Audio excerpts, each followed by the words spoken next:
emri nuk po m'pëlqen. A ban me ndru emrin? Në feja ka problem me këta. Ka emra o musliman të cilët jo ban, po duhet me ndru.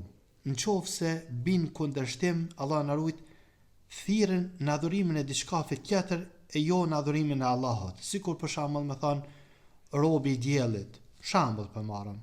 Allah në rujt, ky do të mundru, ose robresha hënës, nëse ka kësi emri, atër ky do të mundru gjithsesi.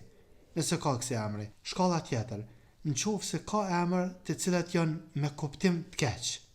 Këta është mirë me nru, këta i ka nru Rasuli a.s. Për shembull, u shku njani për sahabe ka pas një emër i cili ka thirrë në vështërsi, në mërzi. E Rasulullah a.s. mi ka thonë nruë, e ka thonë nuk e nroj emrin të cilin ma kalon në baba.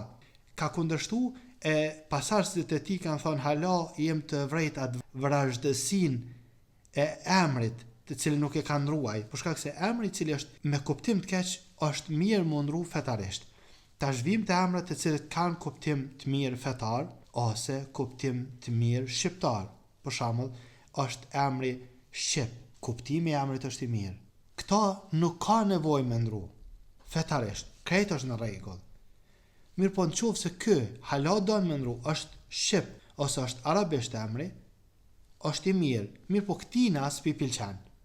Ky po don me ndru, a ban me ndru, ban me ndru, po folën fetarisht, e ato problemet me komunën, ato do të me sharu ti.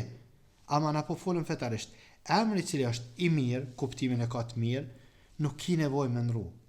Si respekt për babën, për nanën, për ata të cilët kanë emërtu kështo, edhe për ata të cilët njohen me këtë emër. Mirë po megjithatë, ti po don gjithsesi me ndru, atëre fetarisht lejohet me ndru, mirë po është diçka që si preferohet kërkojnë në prej muslimanëve e nuk ka të keqe kur gjanta. Mirë po është diçka që s'pa kjo nëse ja preferoj kërkoj prej muslimanëve, mirë po nuk ka të keqe në ta në qoftë se e ndran.